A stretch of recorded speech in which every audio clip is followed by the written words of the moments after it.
Tole nagaan caaluu nagaan waaqayyoo nagaan abbaa koo nagaan gooftaa Yesuus inni waan hundumaan guutuu ta'e nagaan waaqayyoo waaqa jiraataa isiniif haa baay'atu. Obboloota koo hafuuraa garee tajaajiltoota waldaa Biraana Kiristoos kana keessatti kan argamtan hunduma keessanii maqaa gooftaa maqaa Yesuus Kiristoosiin nagaan waaqayyoo inni jiraataan isiniif haa baay'atu. Kan bultan nagaa keessanii obboleettiin keessan karaa gooftichaa hiikamee nagaa guutuu nagaa irraa afaan qaba. Inni nagaa kan koo fi nagaa kan keessan iddootti eegee jireenya kana nuu laatee ganama kan akka kanatti nagaa akka wal gaafannuuf nagaatti inni nu bulchee yeroo kana inni nuu laate gooftaan galata argatu. Baga gooftaadhaan eegamtanii ganama kan argattan isiniin jedha. Waaqayyo inni anaaf isiniin gargaare galata argatu. Obboloota koo baga gargaaramtan, baga ganamni kun kan keessan ta'e, baga ganamni kun kan keenya ta'e, baga gooftaan anaaf isiniif ganama kana laateen isiniin jedha. Maqaan gooftichaa eebbifamu. Egaa akkuma beekamu guyyaan kun guyyaa kadhannaa tajaajiltoota waldaa Biraana Kiristoos. Waaqayyo guyyaa kana nuu laatee torbeetti al tokko akka wal arginu inni kana gochuudhaaf jaallate waaqayyo bara baraan haa eebbifamu. Mee sagalee waaqayyoo keessaa lafa tokko dubbifneetu waaqayyoodhaan waliin kadhannaa akkuma fuula qulqulluu nu gaggeessetti ayyaana waaqayyoo keessa dhokanne yaada keenya, jireenya keenya, qalbii keenya ayyaana waaqayyoo keessa dhoksina. Sim jennee amaleeffannaadhaan yookiin barteedhaan kadhanna, barteedhaan dudubbanna, barteedhaan nagaa wal gaafannaa yoo ta'e gatii nuun qabu qilleensa kana bira ooluun darbu iyyanni keenya yaadaaf qalbii keenya, jireenya keenya, namummaa keenya, hafuura keenya ayyaana waaqayyoo keessa dhoksa. Sagaleen nuti dubbannu dhugumaan isa keessa dhokannee nagaa nuti wal gaafannu humna qaba waaqayyo bira ga'a yoo ayyaanicha keessa dhokanne jechuudha. Yoo dhugichi nuuf galee dhugicha keessa dhokanne jechuudha. Kanaaf kadhanni keenya kallattiidhumaan otoo as achi hin goriin waaqayyo bira kan inni ga'u dhugaadhaan ayyaanni waaqayyoo yoo sii gale, dhugaadhaan gargaarsi waaqayyoo yoo nuu gale, dhugaadhumaan hubannaa guutuu waa'ee Kiristoosiif of keessaa qabna yoo ta'e, dhugaadhumaan waaqayyo dubbii keenya hin dhaga'a. Kaleessa isatu nu dabarsee har'a isa nu dabarsaa jira. Boruufis geggeessaan keenya isadha. Isa malee socho'uu hin dandeenyu. Isa malee hafuurri keenya baafannee ol deeffachuu hin dandeenyu. Libsuu ija keenyaatti kan nu qoxaaxaru isadha. Hafuura keenya keessaa kan caalaa kan nutti aanu isadha. Jennee jireenya keenya isa keessa dhoksineerra taanaanii kadhanni keenya kallattiidhumaan gooftaa bira ga'a. Kanaaf maaliif jennaani waaqayyo dhugaa barbaada waan ta'eef jechuudha. Warra dhugaan dura isaatti dhiyaatan, warra eenyummaa isaanii dhiisanii eenyummaa waaqayyoo keessa galanii waaqayyoon kadhatan warra akkasiitiif dhagaa waaqayyo. Miila tokkoon ala dhaabannee miila tokkoon waldaa keessa taanee yaada keenyaan ofii keenya foon keenyaan dhumnee waldaa keessatti argamne foon keenyaan immoo addunyaa kana keessa olii gad adeemaa oolla yoo ta'e waa lama dhabdittii taana. Maaliif isa addunyaa keessaa nu mul'achaa oolus dhumnee waldaa oolleerra fooniin argachuu hin dandeenyu. Isa waldaa keessatti hojjetamaa oole immoo ta'aa oole immoo ofii keenya fooniin jirra malee hafuurri keenya bakkee jira waan ta'eef inni waldaa keessatti hojjetamaa oolle sun jala darbeera. Kanaaf gamalachiiyyuu waa lama dhabdittii taana jechuudha. Warra alaa keessaas warra manaa keessaas. Kanaaf yaada keenya iddoo tokkotti yoo sassaabannedha waaqayyoon dhageessifachuu kan dandeenyu, isa barbaannes argachuu kan dandeenyu akkasanittiina. Kanaafuu waaqayyo anaaf seenaa gargaaru yaadaaf qalbii keenya gara gooftaatti deebisneetu waaqayyootiin galateeffannaa hin kadhanna. Galanni waaqayyoof haa ta'u. Sagalee waaqayyoo keessaa lafa tokko dubbiseen waaqayyoon galateeffanna. Sagaleen ani dubbisu xiqqoo hin dheerata. Yaadaaf qalbii keessan naa ergisaa. Warri waaqayyo immoo ulaa banamaa isinii kennee anaa wajjin dubbisaa. Galatiyaa ergaa Phaawulos gara warra Galatiyaatti ergee boqonnaa 2 lakkoofsa 1 kaaseen dubbisaa amma waaqayyo na geggeessee dubbisaa amma lakkoofsa 10tti dubbisuu yaala. Anaa wajjin dubbisaa. Sagaleen kun sagalee hubannoodhaan dhaggeeffachuu nurra jirudha waan ta'eef shamaddannee irra darbu nuuf hin ta'u, nuuf hin galu yoo shamaddannee jechuudha. Yoo yaadaaf qalbii keenya ergimne garuu dhoksaa tokko hubanna, dhokataa jireenya namaa tokkotti dubbata sagaleen kuni. Kanaaf yaadaaf qalbii keenya ergimnee waaqayyoodhaan haa dhaggeeffannu, walii keenya illee haa dhaggeeffannu. Yesuus Kiristoos bara baraan jiraataadha. Karaan inni waaqayyo natti dubbatu karaa keetiin, karaa waaqayyo sitti dubbatu karaa kootiin waan ta'eef karuma walii keenya waaqayyo nutti dubbata waan ta'eef yaadaaf qalbii waliif ergimnee dubbichaaf erginnee haa dhaggeeffannu. Yesuus Kiristoos bara baraan jiraataadha. Akkas jedha maqaa gooftaa Yesuusiin mata dureen isaa Phaawulosii fi ergamoota warra kaan jedha. Phaawulosii fi ergamoota warra kaan. Amma anis isin tajaajiltootadha waan ta'eef dastaa fi warra kaan ogiin namoota maqaa keessan dhaati nuti tajaajiltoota lafti namoonni as jirru kun maal jedhe iddoo kanatti Phaawulosii fi ergamoota warra kaan warruma hojii waaqayyoo hojjetan jechuudha. Phaawulos wajjin hojjettoonni kan biroon jiru, ergamoonni kan biroon jiru, dubbichaaf kan ergaman, hojii hojjechuuf kan ergaman, amantoota hin jenne Phaawulosii fi ergamoota warra kaanidha. Akkuma Phaawulos warra ergaman jechuudha.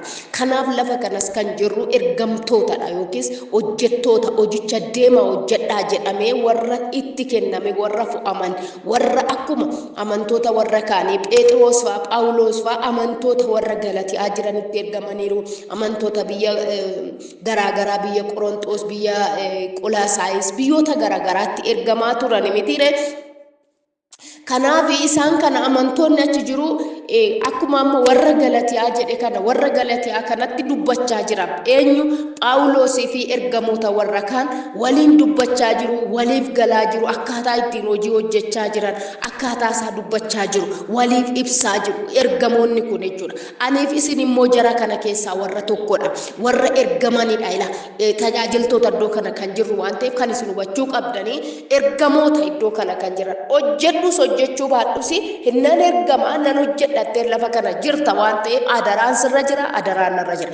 Garaagarummaa hin qabnu. Isa kana yeroo baay'een dubbadha, yeroo baay'een jabeessee dubbadha asirratti jechuudha. Tajaajiltoonni lafa kana jirru abalutu abaluu caala, abalutu abaluu caala wanti jedhamu tokko illee hin jiru. Hundi keenya walqixxee adaraan nutti kennamedha. Hundi keenya walqixxee waamichi keenya tokkodha. Waamichi keenya inni nu waame Yesuusidha. Tajaajiltoota jennee ergamoota jedhamneetu lafa kanatti fo'amne as keessa kan jiru lakkoofsaan baay'ee namichi waan ta'eef. Kanaaf hojjedhus hojjedhuu baadhus sittis kenname awwaaltees teessee ittiin hojjette ila maqaan keenya tokkumadha. Gatiinsaa kan inni ittiin wal caallu guyyaa gooftaan deebi'ee dhufuudha malee amma waluma qixxeedha. Amani maaliif wangeela Maatiyos keessatti hojjettoota sadan namichi abbaan qabeenyaa tokko isaanitti kennee deeme yaadattu hojjettoota sadan isaaniiyyuu amma gaafa abbaan qabeenyaa sun deebi'ee dhufuutti hojjettoota abbaa qabeenyaa sana turan gargar kan isaan fo'aman gargar kan isaan qoodaman gaafa kamidha gaafa abbaan qabeenyaa sun deebi'ee dhufu gargar qoodaman malee biyya keessaa namoota baay'ee keessaa namoota sadan sana waamee adaraatti kennee ture. Adaraan inni itti kenne immoo qabeenya ofii isaatii qabu akka humna isaaniitti addaan irree deemeef akka isaan ittiin hojjetaniif akka isaan qabaniif akka qabeenyi sun hin baakkanneef itti kennee deeme. Biyya fagoo dhaqe gaafa dhufu immoo abbaan qabeenya isaa hin barbaada waan ta'eef irraa fudhachuu gaafa dhufu hojjettoota nama lamarraa argate malee inni tokko isuma inni itti kenne qotee hawwaale. Ilaa as keessa kan jirru hundi keenya waamamneetu waldaa Biraana Kiristoos keessa saba waldaa Biraana Kiristoos keessa aniif isin waamamnee lafa kana jirra nutti kennamee hojii waa'ee saba kanaatiif waa'ee saba waldaa Biraana Kiristoosiif waa'ee saba gara biraatiif waa'ee biyya gara biraatiif anaaf sitti kennameera adda baafame jechuudha. Amani akkuma jara sanii namichi suni namichi namoota sadan sana waamee kennu suni nama sadan sana duwwaa miti gaafa inni kennu jechuudha. nama sadan sana duwwaa miti, namoota hedduutu jira garuu isaan keessa nama sadi waamee itti kenne. Arras waldaa Biraana Kiristoos keessa nama baay'eetu jira, isaan keessa anaaf si'in waamee Waaqayyoon adaraa anatti sittis kenne. Amin. Siigni gala kanaaf adaraa sitti kennam ittiinis hojjechuu baadhu gatiin keenya dhumarratti tokkodha. Agaruu kan ittiin argattu miindaan keenya gargar kan fo'amu gatii qabalachuunsa ilaaltaniittu gatii qabalachuunsa ittiinis hojjechuu baadhu gatii qaba. Kanaaf sagalee kana akka gaarii na dhaggeeffadhaa. Yesuus Kiristoos bara baraan jiraataadha. Amin. Maqaan Waaqayyoo haa eebbifamu. Irra deebi'een dubbisa. Phaawulosii fi ergamoota warra kaan jedha. Phaawulosii fi ergamoota warra kaan.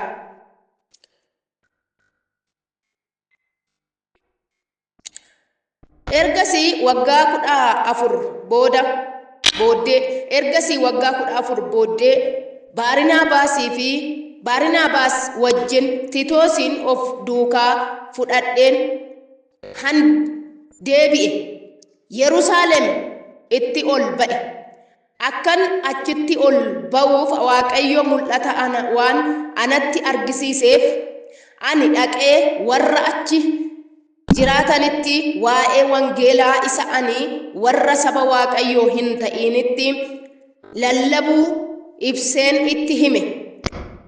Dadhabbiin koo inni darbe inni ammas kan waa'ee hin baamne akka hin taanetti warra geggeessituuttis qoofnitti himeera.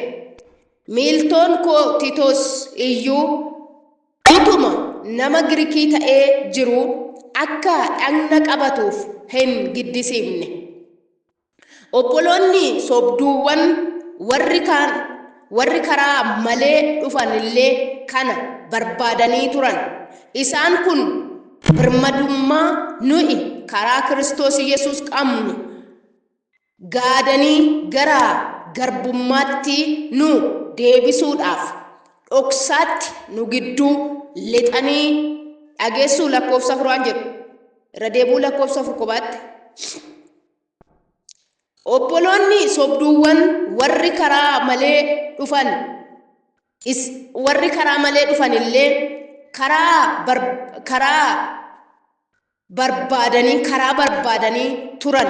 Isaan kun birmadummaa nuyi karaa Kiristoos Yesuus qabnu gaadanii gara garbummaatti nu deebisuudhaaf dhoksaatti nu gidduu lixan. Garuu dhugaan wangeelaa la dhaggeeffadhaa. Garuu dhugaan wangeelaa akka hin tuqamnetti isiniif eeguudhaaf nuyi battala tokkollee isaan kanaaf abboomamuudhaaf of hin laanne. Warri geggeessituun kun waan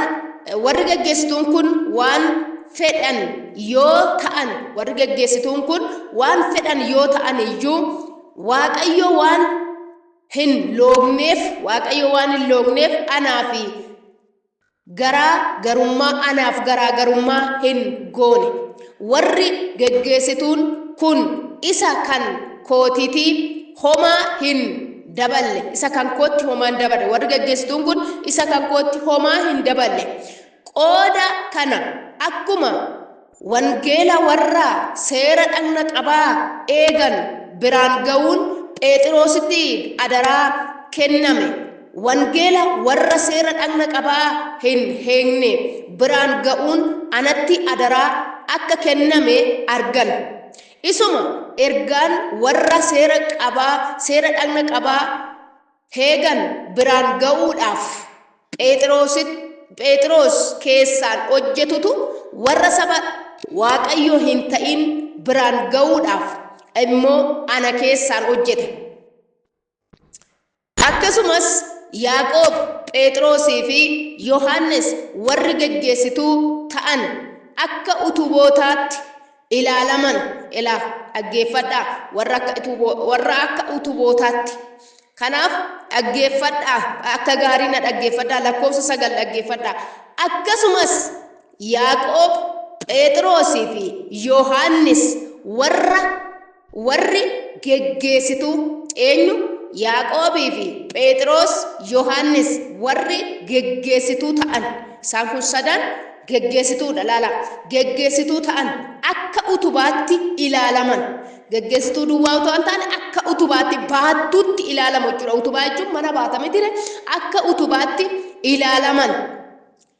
Ayyaana anaaf kenname hubatanii hidhata ta'uu keenya argisiisuudhaaf ayyaana anaaf kenname kana hubatanii hidhata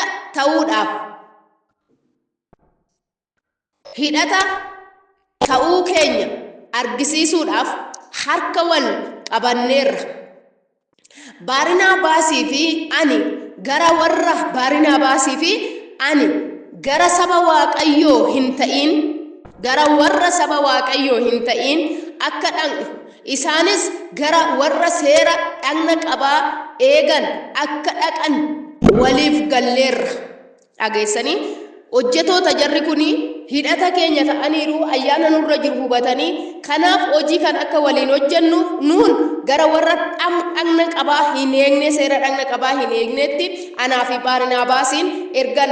Isaan immoo asitti hafan ila isaan waa'ee hiyyeessota lakkoofsa 10 isaan waa'ee hiyyeessota gargaaruu duwwaa akka yaadannu nutti dubbatan. Anis immoo wanti ani gochuuf dhimmu isuma kanadha. Jarri kuni Phexrosii yeroo baay'ee Phexrosii fi Baarnaabaasii fi Phaawulosii biyya gara biraadha kan isaan jiran. Biyya gara biraa warra saba Waaqayyoo hin ta'in isaan kanadha kan isaan tajaajilan. Isaan kanadha kan isaan tajaajilanii.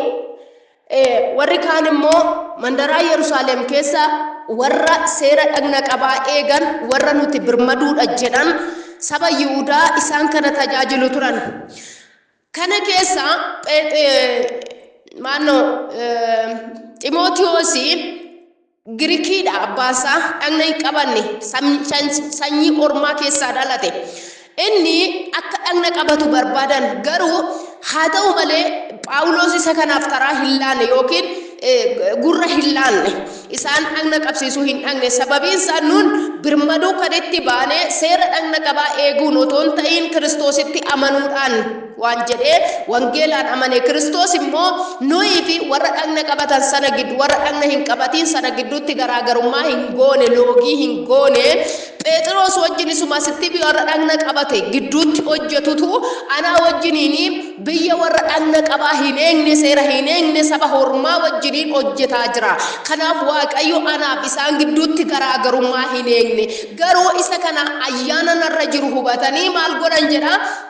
Nu wajjin hidhata keenya ta'uudhaaf, hidhata walii ta'uudhaaf harka wal qabanne.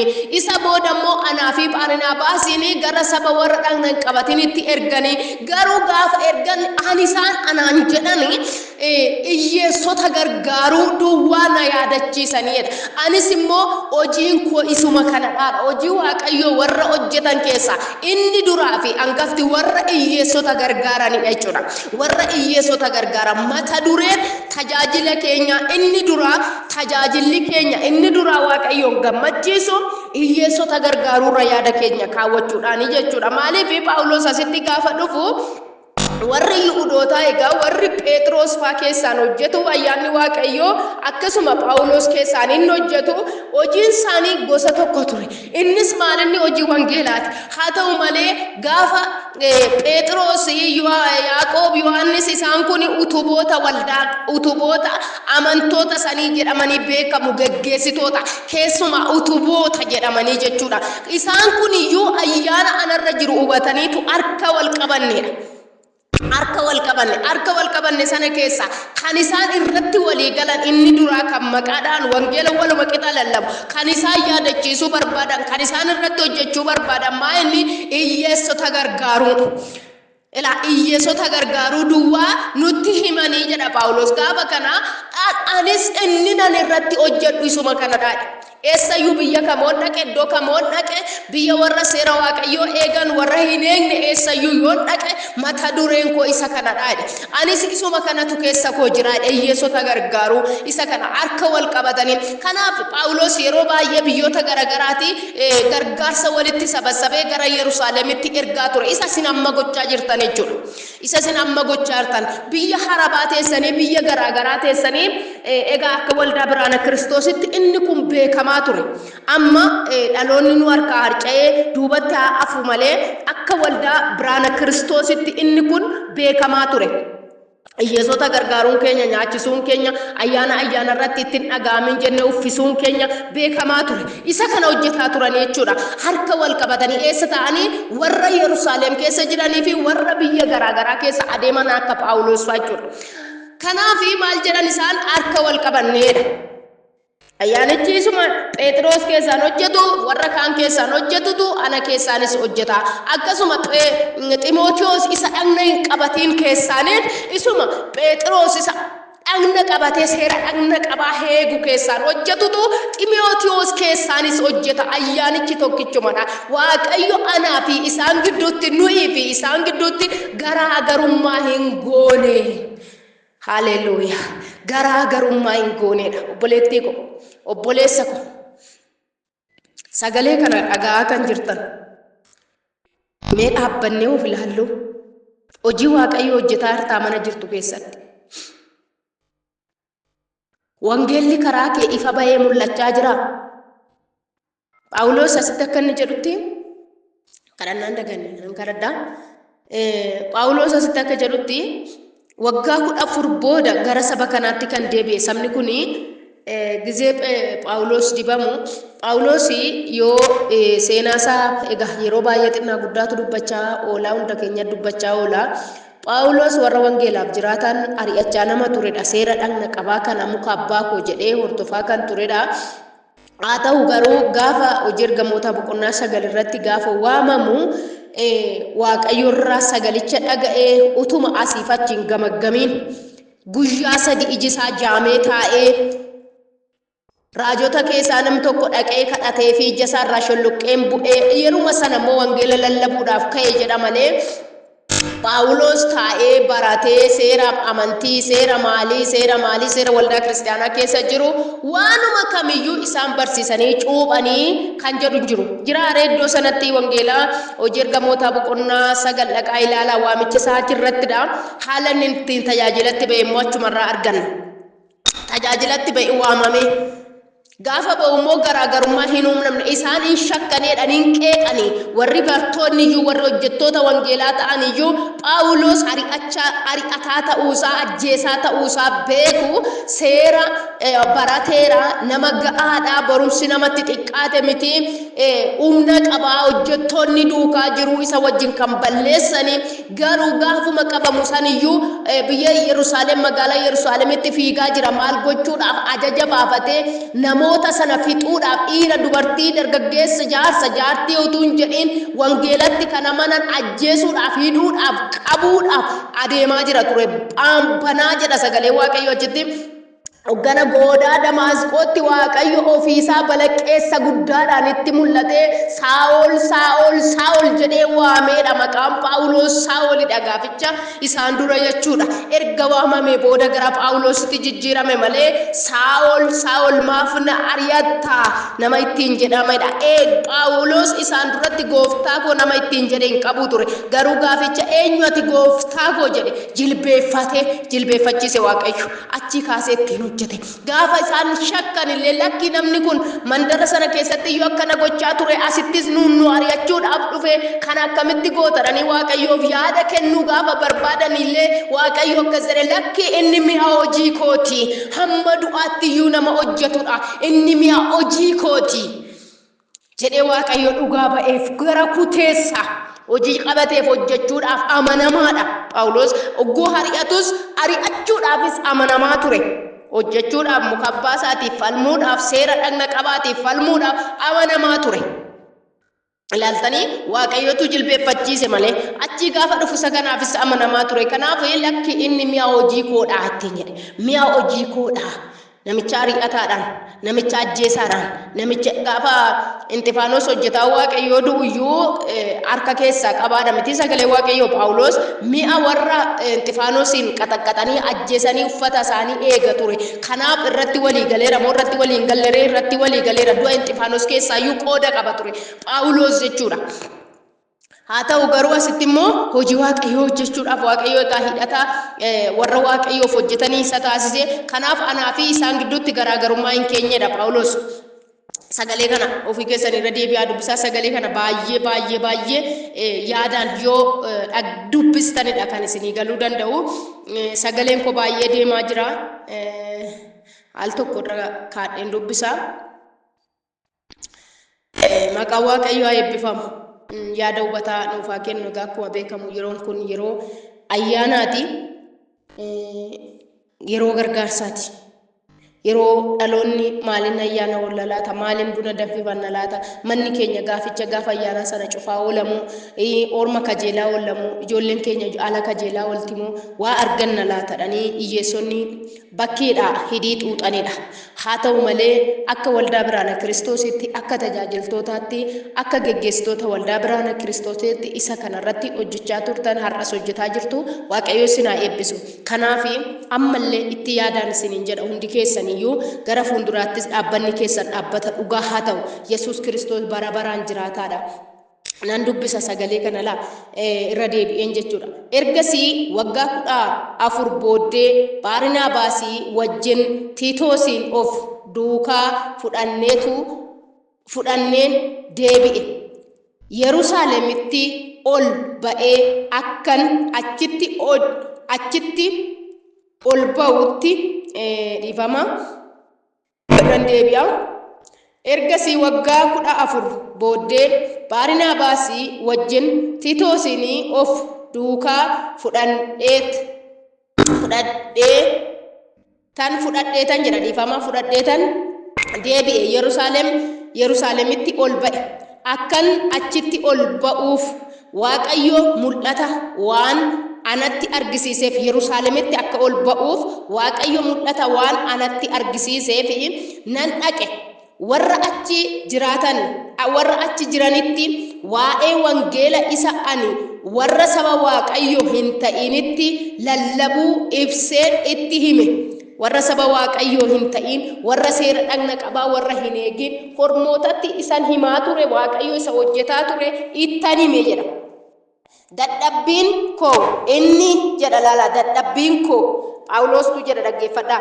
Dadhabbiin koo inni darbe inni ammaas kan waa'ee hin baamne akka hin taanetti warra geggeessituuttis qoofnitti himeera. Dadhabbiin koo inni darbe inni dhufus inni ammaas akka waa'ee hin baamne warra geggeessituuttis qoofnitti himeera. Biyya hormaa sana keessatti maal akkan hojjechaa ture harki Waaqayyoo hojii isaa hojjechaa akka ture lubbuu hedduun akka fayyan amantoota hedduu akka argate akka du'a jalaa baase dukkana keessaa baase namootatti hime qoofnittis immoo sabarratti hime malee isa waldaarratti hime malee geggeessituu warra ta'anittis immoo qoofnitti baasee kophaatti isaanittis himeeraadha.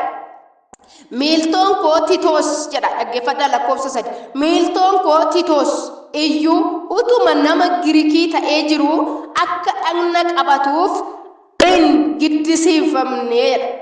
Nama Giriikii ta'ee utuma jiru horma ta'ee utuma jiru akka inni dhagna qabatuuf hin giddisiifamne. Obboloonni sobduuwwan lala warri sababa barbaadan jechuudha. Obboloonni sobduuwwan warri karaa malee dhufanillee kana barbaadanii turan. Isaan kun birmadummaa nuyi karaa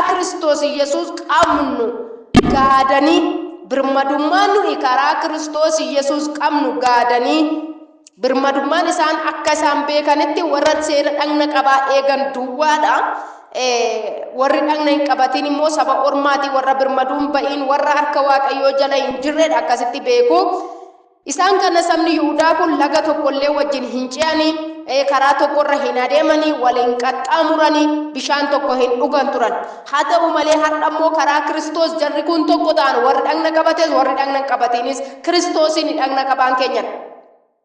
Yesus Kristos qabnuun birmadummaa nuyi karaa Kristos Yesus qabnuun gaadanii gara garbummaatti nu deebisuudhaaf dhoksaatti nu gidduu lixaniidha. Dhoksaatti yaada kana kaasanii dhugumayyuu kun akkasii jenna miti yeroo tokko waan ta'e karoorfannee qajeelchine namni tokko dhufee inni kun akkasiin gaafa dhugumayyuudha waan akkasiitii jennee isa qajeelfanne sana yeroo nuti dhiibnu jira miti akkasitti dhoksaatti gaarummaa fakkeessanii dhufanii nu gidduu galanii turanii jedha turan lixanii nu gidduu lixan garuu jedha garuu isaan lixan malee yaada kana baatanii haa dhufan malee garaagarummaa kana baatanii haa dhufan malee jedha garuu kan jedhu yaada akkasii of keessaa waan qabuufan isa kana jechoota kana fayyadame malee wangeelatu jedha miti wangeelli dhoksaatti nu gidduu lixaniidha. Walakkoofsi 5 immoo maadha garuu jedha garuu dhugaan wangeelaa akka hin tuqamnetti garuu dhugaa wangeelaa akka hin tuqamnetti isiniif eeguudhaaf nuyi battala tokkollee isaan kanaaf abboomamuudhaaf of illaannedha. Battala tokkollee dhugaa wangeelaa akka hin tuqamnetti nuti isaan kanaaf abboomamuudhaaf yookaan jecha isaanii kana eeguudhaaf battala tokkollee yookaan al tokkollee yookiin immoo sirri tokkoyyuu waan tokkoyyuu isaaniif illaanne karaan kennineef isaanin dhageenye nuni isaanirraa hin fudhanne dubbichi dhugaadha jennee isaanirraa hin fudhanne jecha isaanii kana hin eegne jedha. Warri geggeessituu dhaggeeffadhaa warri geggeessituun kun waan fedhan yoo ta'aniyyuu dhaggeeffadhaa warri geggeessituun kun waan fedhan yoo ta'aniyyuu Waaqayyo waan hin loogneef dhageessanii warri geggeessituun kun waan barbaadan yoo jedhaniyyuu yoo godhaniyyuu Waaqayyo waan hin loogneef anaafi garaagarummaa hin goone. Sabni kun geggeessitoonni kun waan barbaadan yoo jedhaniyyuu akkuma isaanii galetti yoo dubbataniyyuu Waaqayyo anaaf garaagarummaa hin goone. Warri geggeessituun kun isa kan kootii warri geggeessituun kun isa kan kootii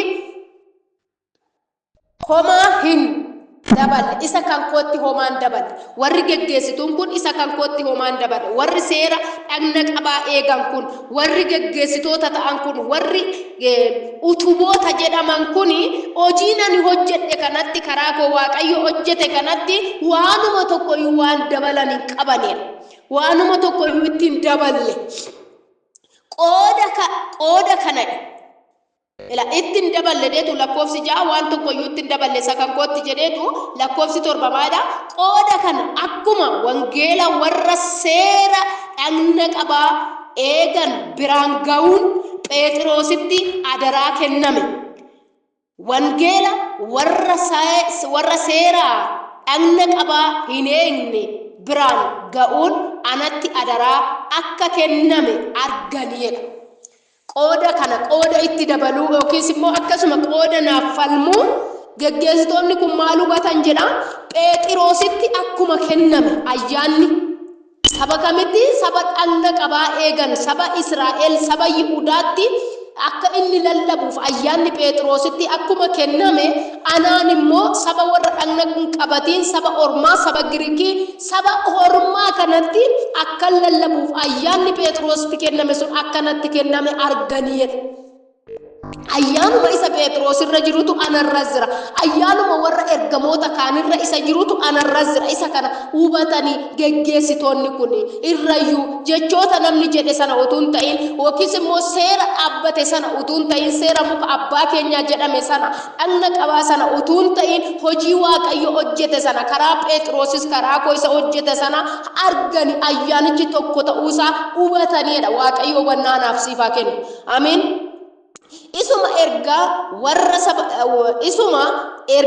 warra seera dhagna qabaa eegan biraan ga'uudhaaf Phexros keessaan hojjetutu warra saba Waaqayyoo hin ta'in biraan ga'uudhaaf immoo ana keessaan hojjeteedha. Isuma san ayyaanuma isa Phexros keessaan hojjetetu Phexros warra saba waaqayyoo ta'an warra nuti birmaduudha jedhan warra kakuu qaban biraan ga'uudhaaf saba Yihuudootaa biraan ga'uudhaaf ayyaanni isaaf kennameera.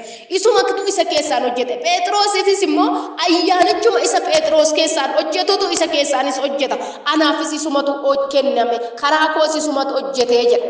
Karaa koos isumatu hojjete. Ayyaanichuma isuma kan Phexros san. Ayyaanichuma isa karaa Phexros hojjete santu karaa koos hojjete. Saba kam gidduutti saba warra dhagna qabate, saba warra dhiiga namaa hin qabne, saba warra ajjeese gumaa hin baamne isaan kana keessa akka hojjetuuf anaaf immoo kenname jedha Phaawulos. Egaa akkasumas Yaaqoob, Phexrosii fi Yohaannis isaan kun sadan Yaaqoob, Phexrosii fi Yohaannis warri geggeessituu ta'an. Geggeessituudha sabni kun saba bartoota warra kaaniif sabaaf geggeessituudha jarri kun sadan. Yaaqoob, Phexrosii fi Yohaannis warri geggeessituu ta'an akka utubaatti ilaalaman. Geggeessituu ta'anii akka utubaatti baattuu waldaa saniitti akka ta'anitti ilaalaman ayyaana anaaf kenname hubatanii hidhata ta'uu keenya argisiisuudhaaf harka wal qabanneerra. Maal ta'ani? Phexros, Yaaqoob, Phexrosii fi Yohaannis warri geggeessituu utubaa ta'an akka utubaatti warri ilaalaman kun ayyaana arrarra jiru kana hubatanii harka hidhata walii ta'uu keenya arganii harka wal qabanneerra. Baarnaabaasii fi ani gara warra saba waaqayyoo hin ta'in akka dhaqnuuf isaanis gara warra seera dhagna qabaa eegan akka dhaqanii walii galleerradha. Nuni gara warra saba waaqayyoo hin ta'in gara saba hormaa kan anii fi Baarnaabaasii karaatti biraa hafe mandara Tasalonqee iddoo guddootti biraa hafe gaati magaalaa guddoo gaafa argatu biraa hafe garuu gaaficha wajjin ergame. Baarnaabaas kun wajjin ergame gara warra dhagna hin qabatini gara saba ormaa akka dhagnu isaan warri kaan immoo warra seera dhagna qabaa eegan warra nuti birmaduudha jedhan isaan kanatti akka afaan walii galleerraayidha. Isa dhuma lakkoofsa 10 isaan waa'ee hiyyeessota gargaaruu duwwaa akka yaadannu nutti dubbataniidha. Ergaa ergamne kana keessa kan isaan nutti dubbatan ayyaanichi tokkuma ta'ee akkaataa ittiin lallabamu akkaataa maal jedhu osoo hin ta'in akka hiyyeessota yaadannu isaan jedha. Isaan waa'ee hiyyeessota gargaaruu duwwaa akka yaadannu nutti dubbatanidha. Waa'ee hiyyeessota gargaaruu duwwaa akka yaadannu nutti dubbatan. Nus immoo anis immoodha nu sodoon ta'in anis immoo wanti ani gochuuf dhimmu isuma kanadha mata dureenku. Inni nani gochuudhaaf dhimmu isuma kana. Namni tokko gaafa wangeela lallabu akkuma waldaan Biraana Kiristoos gochaa turte gaati wangeel sirriitti hojjetaa turte hiyyeessota gargaaraa turte gaafa nyaachisa gochuudhaaf waldaa obboleessi keenya raajii daannoo keessatti hojjetaa turre namoota bakkee jiran namoota daandiirra ciisan barandaa bulan caatii qaamtuu wantoota akkasii dhugduu hattuu saamtuu warra akkasiidha walitti qabamee nyaataa kan ture warra waldaa keessa jiru miti. Dhufanii nyaatanii gaafa isaan dhufan waaqayyoon hin kadhatamaa fi namni waaqayyoon fudhatu barbaadu jirtu as keessa jedhamanii harka kaasuu waaqayyoon hin kadhatamaaf. Baay'een isaanii warra afaan kana beekan warra afaan kana hin beekne qomoo garagaraati sanyiidhaan afaaniin amantaadhaan otoo hin qoodamiin gargaaramaa kan turan jechuudha. Haa ta'u isaan keessa warri afaan garagaraa dubbatan afaan kun kan isaanii hin taane gara waldaa isaanitti dhiyoo akka dhaqan isaan kun barsiifamaa gorfamanii gadhiifamu turan. Baay'een isaanii waldaa keessatti afanii dhufanii baratanii hojii waaqayyoo kan hojjetan jiru. Isaan kan immoo kan badanis jiru nyaatanii jechuudha. Deemanii immoo deebi'anii kan dhufanis jiru. Hojii waaqayyooti inni kun. Inni guddaan ati wangeela dhageessisuudha. Inni guddaan ati karaatti argisiisuudha. Qabachuun kan isaati waan ta'eef jechuudha. Kanaaf hojii akkasii hojjetaa turte egaa waldaan Biraana Kiristoos har'as hojjetamaa jira addaan cite miti. Itti fufee jira. Galanni waaqayyoof haa ta'u. Ammallee waaqayyo nama tokko nuu kaasee waldaadhuma keenya keessa yookiin geggeessitootuma kana keessa tajaajiltootuma warra as jirru kana keessa nama tokko waaqayyo nuu kaasee kunoo ayyaana Faasigaa irrattis amma nyaachisuudhaaf yookiin hiyyeessota gargaaruudhaaf baasii guddaa gootee jirti obboleettiin tokko waaqayyo godhee jira jechuudha. Eenyu akka taate maa baluun ishee egaa qabatamaa wajjiniin viidiyoo wajjiniin gadhiifama akkuma kaleessaa sana. Waaqayyo waan haaraa godha. Wanti ajaa'ibsiisaan hin ta'a. Nana mana sagan. Har'a hundi keessan iyyuu gargarci ta'utu hin taane inni kun ergama keenya waan ta'e maal jedha Phaawulos isaan hidhata keenyatti walii galan eenyu fa'a Phexros fa'a Yohaannis fa'a Yaaqoob fa'a warri geggeessituu ta'an akka utubaatti ilaalamanii ayyaana nurra jiru kana hubatanii walii galanii hidhata keenya ta'anii harka wal qabannee isa booda garuu kan isaan nu yaadachiisa waa'ee Yesuusa gargaaruu duwwaadhaan isa gadammoo anis inni nan irratti hojjechaa jiru inni nan caalchisee dhimmaa jiru isuma kana tureera itti waliin hin falmine waliin faallessine yaanni keenya ani nin caalchisee irratti dhimmu isuma kana turee jira caalchisee kana dhimmu isa kana anis kana irratti dhimmu isa kana atis kan irratti dhimmitu isa kana siifaa ta'u kan irratti dhimmitu isa kana siifaa ta'u yeroo nuti qabnu yeroo gabaabduudha waan ta'e yeroo qabnu keessatti hojii gaarii hojjennee wangeela lallabnee dhugaa baanee akka darbinu waaqayyo anaaf seenaa gargaara otoo qomoon hin qoodin otoo lammiidhaan hin qoodin otoo firaan hin qoodin otoo lagaan hin qoodin hojii waaqayyo hojjechuu akka dandeenyu waaqayyo nu gargaaru Phaawulos kan inni gochaa ture ofiisaatii lammii isaa gamalachiin warra mudaan qabne ta'ee utuu jiru karaa haadha isaas ta'ee karaa abbaa isaa nama mudaa hin qabne ibricha ta'ee utuu jiru kan inni itti ergame kan inni hojjechaa jiru warra dhagna qabatiin saba waaqayyo warra hin ta'in warra akkasitti warra dhagna qabatiin jedhamee beekama egaati isaan kanatti ergame isaan kana gidduuttis waaqayyo isa gargaaree hojii gurguddaa akka hojjetaa ture egaati sagalee waaqayyo dhugaa ba'anaaf siinis nutti kennameera ergamni sun nunis iddoo kana kan jiru tajaajiltoota ergamootadha adda warra ba'anii jechuudha. Phaawulos kana gaafa dubbatu sabarratti akkuma dubbate isa kana jabeessee warra geggeessituu ta'anittis immoo kophaatti qoofniitti itti meeraadha. Kophaatti qoofniitti nutti himaa jira har'a anaaf sitti sagalichi. Saba keessatti miti iddoon nuti amma jirru kun waldaan biraan Kiristoos kophaa isaa of danda'ee jira miti akka waldaatti iddoon kun immoo kutaa tajaajiltoota jedhamee kophaatti adda ba'ee jira tajaajiltoota waldaa biraan Kiristoos jedhamee akkasuma geggeessitootaaf kophaatu jira laaka nuun adda nu baasee nutti dubbachaa jira sagaleen kun kophaatti adda nu baasee akkuma Phaawulos kophaatti geggeessitoota kophaatti adda baasee akkuma sabarratti dubbadhe kophaatti immoo geggeessitootattis jabeessee himeera. jedhaga waaqayyo nuuna gargaaru sagalee kana keessa deemee dubbisuudhaaf sagalee kootu baay'ee dheeratee kadhadheen goolaba warri waaqayyo yeroo isinii kenne dubbifachuu dandeessoo hojii ergamootaa boqonnaa 24 lakkoofsa 12 maannoo 17 hojii ergamootaa boqonnaa 24 lakkoofsa 17 dhaqaa dubbifadhaa isinii maqaan waaqayyo haa eebbifamu si galateeffanna gooftaa nagaa galannee fulfinni guddaan siif haa ta'u ijaa hojii kee ijaa gaarummaa kee ijaa tola kee ijaa gargaarsa kee guddaa si galateeffanna maqaa gooftaa Yesuus Kiristoosiin galanni guddaan siif haa ta'u maqaa gooftaa Yesuus Kiristoosiin galanni guddaan siif haa ta'u maqaa gooftaa Yesuus Kiristoosiin galanni guddaan siif haa ta'u gargaarsa kee ta'ee eegumsa kee ta'ee waaqayyo karaa kee gargaaramne karaa kee eegamne karaa kee nama taaneerra maqaa mucaa kee maqaa Yesuus Kiristoosiin bara baraan siif haa galatu ati gaariidha ati jabaadha ati beekaadha anaaf dhaloota kana walitti nu qabdeerta yaa waaqayyo du'a keessaa gara jireenyaatti yaa waaqayyo nu eegdeeta bitaa mirga keenya laallee dhabneerra yaa waaqayyo rakkinoonni gurguddoon darbaniiru lolli galaanni oomocha darbatu gaarri yaa waaqayyo dhaabbatee nutti dubbatu dura keenya diriireera karaa kee darbineera gaarummaa qabaanne jabina qabaanne miti yaa waaqayyo rakkinicha kan nuti darbine karaa kee waan hunduma isaa mo'anneerra maqaa gooftaa maqaa Yesuus Kiristoosiin ila siin amma yoona kanaatti eeggamneerra galanni guddaan siif haa ta'u siin amma yeroo kanaatti eeggamneerra galanni guddaan siif haa ta'u egaa utuu si galateeffadhu sin kadhadha an nama cubbamaa dhaloonni kun nama cubbamoota hundi keenya yaa waaqayyo lafa kana kan jiru maqaan keenya tajaajiltoota yaa waaqayyo dura buutota lafa kana kan jiru garuu akka ta'utti deddeebine cubbuu qabna gidiraa qabna yakka qabna maqaa mucaa kee maqaa Yesuus Kiristoosiin cubbuu keenya dhokataan mul'ata ofii kee jettee nu qulqulleessuun jaalala kee ta'u ati waaqa haraaraan guutuudha warra fuula kee barbaaddatan ittiin araaramta karaa mucaa kee karaa Yesuus Kiristoosiin nutti araarame nuuf jettee yaa Waaqayyo kaleessayyuu fannoo irratti ol baatee cinqaarfamtee waraanamte cubbuu keenya nu dhiquuf jettee dhiiga kee dhangalaafte dhiiga re'ootaa miti dhiiga jabbootaa miti yaa Waaqayyo nuun cubbuutti kan nu qulleesse dhiiga kan keedha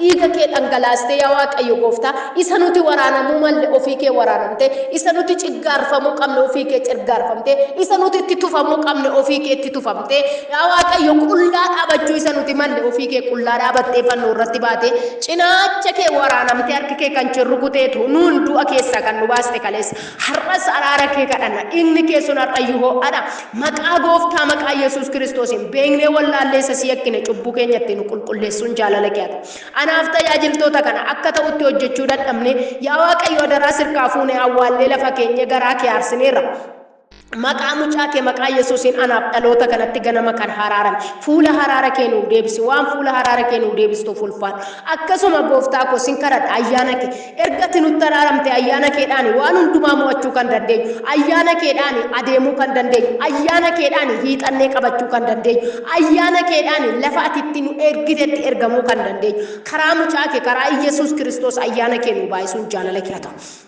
umna keenu ergun jaalala kee haa ta'u hidhaa mudhii keenyaa jabeessuun jaalala kee haa ta'u akka ta'utti deddeebi'uu dandeenya gaafa ayyaanni kee nu dhufe gaafa humni kee nu dhufe yaa Waaqayyo gooftaa lafati nu ergitetti argamuu dandeenya karaa mucaa kee karaa Yesuus Kiristoos ayyaana nu baay'isi ayyaana nu baay'isi ayyaana nu baay'isi ayyaana nu baay'isi hidhaa mudhii keenyaa jabeessi kan nu loluuf kan nu mormu kamiyyuu karaa kee karaa Yesuus Kiristoos nurraa kan qabame haa ta'u maqaa Yesuus Kiristoos jiraachuu keenyatti hojii keenyatti tajaajila keenyatti kan hinaafu humna kee humna Waaqayyootiin dura keenya kan qabame haa ta'u bageetaa Yesuusim kan qabame haa ta'u bageetaa Yesuusim kan qabame haa ta'u bageetaa Yesuusim kan qabame haa ta'u ayyaanni kee nu wajjin haa ta'u biyya keenya Itoophiyaa ilaale laa Waaqayyo obboloota keenya gooftaa biyya Itoophiyaa keessa akkasuma biyya garaagaraa keessa rakkina garaagaraa keessa jiran lola garaagaraa keessa jiran kallattii beekamu kanattiin beekamne yaa Waaqayyo gooftaa garaa gaddee jiru hunduma maqaa Yesuus Kiristoos ati gargaaruun jaalala kee haa ta'u biyya Itoophiyaa harka kee diriirsi adaraa biyya Oromiyaa harka kee diriirsi adaraa yaa Waaqayyo dachee Afrikaa harka kee diriirsi maqaa gooftaa Yesuus Kiristoos nagaan biyya keenyaaf haa deebi'u maqaa gooftaa Yesuus nagaa keen kadhadha biyya Itoophiyaa fi biyya Afrikaa biyya Oromiyaa addilee torbaniif annagaan dheebodha maqaa Yesuus Kiristoos nagaan lafa keenyaaf haa deebi'u nagaan lafa keenyaaf haa deebi'u qilleensi naga qabeessi nuuf haa qilleensa'u bokkaan naga qabeessi nuuf haa roobu maqaa gooftaa Yesuus Kiristoos watwaataa adeemuun nu ga'a yaa Waaqayyo gooftaa birrachaa adeemuun nu ga'a sodaachaa adeemuun nu ga'a yaa Waaqayyo gooftaa baanee alatti hafuun nu ga'a gooftaa Yesuus ramni achitti hafuun nu ga'a maqaa Yesuus Kiristoos maaloo biyya keenyaaf nagaa deebisi maaloo biyya Itoophiyaaf nagaa deebisi maaloo biyya Itoophiyaaf nagaa deebisi kallattii hundumaatti gargaarsi kee nu wajjin haa ta'u ilaa yaa Waaqayyo obbolaa koo gola hambaa jira biyya sana ta'anii harka ormaa jala ta'anii yaa Waaqayyo gooftaa maatii isaaniif kan dhiphatan maatii isaaniif kan bo'an obboloota isaaniif kan bo'an haadha abbaa isaaniif kan bo'an obboleessa obboleettiif kan bo'an kan dhiphatan maqaa gooftaa Yesuus Kiristoosiin ati gargaarsaan qe'ee isaanii dhaqi ati gargaarsaan eegumsaan qe'ee isaanii dhaqi qe'ee maatii isaanii dhaqi isaan bira dhaqi gargaari waan isaan irratti si dheebotan hundumaatti ati isaan gargaar eebbi isaanii qabamee nagaan isaanii qabamee boo'aa kan jiran maqaa gooftaa Yesuusin harka keen isaaniif haa gadhiifamu harka keen isaaniif haa gadhiifamu yaa Waaqayyo ilaa dura keetti argamuudhaaf dheebuu guddaa utuun qabanii kallattii adda garaan qabamanii yaa Waaqayyo dheebochaa kan jiran maqaa gooftaa Yesuusin balballi irraa haa banamu balballi irraa haa banamu balballi irraa haa banamu balballi irraa haa banamu maqaa Yesuusin eebbi isaanii haa gadhiifamu eebbi isaanii haa gadhiifamu nagaan isaaniif haa eegamu nagaan isaaniif haa eegamu dhukkubsatanii kan jiran amma haa fayyan mana isaan jiran maatii dhukkubsatan oo jiraatan yaa Waaqayyo sababii maatii isaaniif sababii mana jiran keessa namni dhukkubsatu namni dhiphatu namni sammuun darbe jiraatu yaa Waaqayyo gooftaa sababii isaanii obboloonni kun cinqamaa kan jiran maqaa gooftaa Yesuusin sababii nagaan isin godha jetteerta sababii obboloota kana manni isaan jiran nagaa argatu manni isaan jiran daa'imni dhukkubsatu haati dhukkubsatu abbaan dhukkubsatu maqaa Yesuusin obboleessi dhukkubsatu amma fayyinaa argatu mana isaan jiran gaaddidduun dhaloota kanaa fayyina haa ta'u mana saniif gaaddidduun dhaloota kanaa boqonnaa haa ta'u በኢየሱስ ስም አጀጀራ ኩን ረታቶ በኢየሱስ ስም አጀጀራ ኩን ቦሎታ ቆረታቶ በኢየሱስ ስም መለቶኔ ኙማ ከያደሳኔ ረሃሙለት ሐማን ዱረሳኔ ዳበቹ እንደንደይ ጀዌና ሙመቱ ዱረሳኔ ዳበቹ እንደንደይ ወራንስ ዱረሳኔ ዳበቹ እንደንደይ ወራንስ ዱረሳኔ ዳበቹ እንደንደይ ወቦላኮ ገርጋር በኢየሱስ ስም ገርጋር ዋን ገርጋርቱ ፉልፋን አና ወጅንታይ waaqayyo garbittiin kee waan irratti si waamu beekta waan irratti dheebodhu si beekta waan harka koo gara keetti hiixadhee sirkaa fudhachuudhaaf dheebochaa jiru beekta maqaa yesuusin itti darbe maqaa yesuusin itti darbe iddoo ruukoo sanatti dhaabadhu iddoo mudaa koo sanatti dhaabadhu anaaf dhaabadhu obbolaa koof dhaabadhu nujjin ta'e amma dhumaatti nu dhaabe maqaa gooftaa maqaa yesuusin ameen eebbifamaa gooftaa sinaa eebbisu waaqayyo mana isin jirtan keessatti ilaanan jedha jadi jennaanan jedha abbaan amantan harkaa fudhadha mana jirtan keessa maatii wajjin jirtan madaamii keessan haa ta'u hojjechiisaa keessan haa ta'u ijoollee mana sanii haa ta'an namuma mana isin jirtan keessa rakkina qabu lola qabu waraansa qabu sababii saniif immoo isin miidhamaa jirtan maqaa gooftaa maqaa Yesuus Kiristoosin gaaddidduu keessaniin irraa waraaneera በኢየሱስ ስም irraa waraaneera amantaniitu yoo ta'e maqaa gooftaa Yesuus Kiristoosin amma kaase mana jirtan keessa mandaraa jirtan keessa sababii keessaniif jawween taa'uu hin danda'u waraansi taa'uu hin danda'u dhukkubsi taa'uu hin danda'u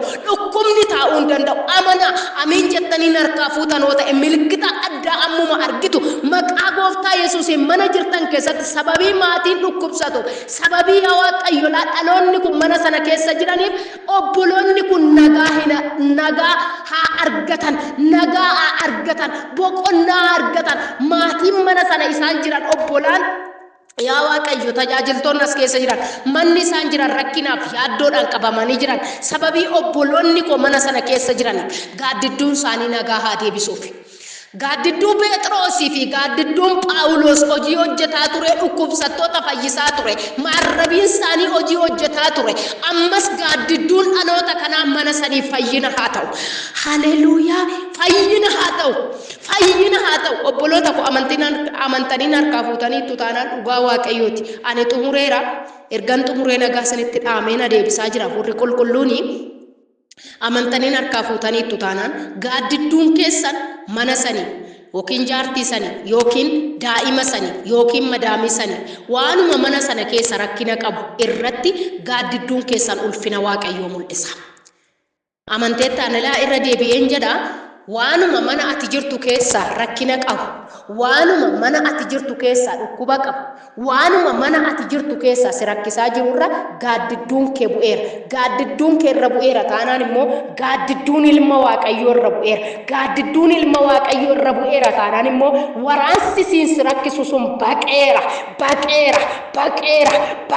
maqaa gooftaa Yesuusiin amanteen harkaa fuuteetta taanaan sii ta'eera amanteen harkaa fuuteetta taanaan sii ta'eera ilaa gaaf tokko akkas jedhe gooftaa Yesuus Kiristoosii Maarqos boqonnaa 6 irratti dhaqxanii yoo dubbifattanii gara mandara itti dhalatee dhaqeedha baay'een isa raajeffataniidha kan isa raajeffatan tuffataniitu malee ajaa'ibsifatanii yookaan iddoo guddaa kennanii fi biti sababiin isaa lafa inni dhalate waan beekaniif eenyurraa akka dhalate ilma Maariyaam akka inni ta'e obboleessa Yihuudaa obboleessa Yoosefaa ta'uusaa waan beekaniif abbaan isaa muka soofticha Yoosef waan ta'eef isa beeku turan barumsa ga'aallee akka hin qabne dubbachaa jiru turan humni guddaan akkasii ayyaanni guddaan akkasii eessaa kennameef nama kana hin beekne miti jedhaniitu waliin dubbatu turan harkaa hin fudhanne namoota nama amananii muraasatu fayyada mandara sana keessatti dhugaa waaqayyooti maaliif raajiin biyya isaa keessatti tuffatamaa jedhe gaaficha dubbii isaati ila amma amantee sagalee kana narraa fuuteetta kan ta'e namni narraa fuute mana ati jirtu dhugaa waaqayyooti jala mureen dubbadhaa fuula qulqulluun na dubbisaa jira mana ati jirtu sana keessa nagaan ta'eera gaaddidduu kee jala dhaabbachuu hin danda'u jawween kana booda gaaddidduu kee jala taa'uu hin danda'u kana booda waraansi gaaddidduu kee jala taa'uu hin danda'u kana rammoorri ila gaaddidduu kee jala taa'uu hin danda'u kana booda kan si rakkisu kamiyyuu baqeera Iyesuus Kiristoos bara baraan jiraataadha Yesuus siif haa galatu. Haleluuyaa, haleluuyaa. Waaqayyo siif haa galatu. Amanteen harkaa fuuteetta taanaan sii ta'eera. Kan amantes irratti mallatteesseera maqaa gooftaa Yesuusiin. Waaqayyo isin haa eebbisu. Eebbifamaa. Oolmaa gaarii qabaadhaa. Isa keessatti eegama. Jabaadhaa.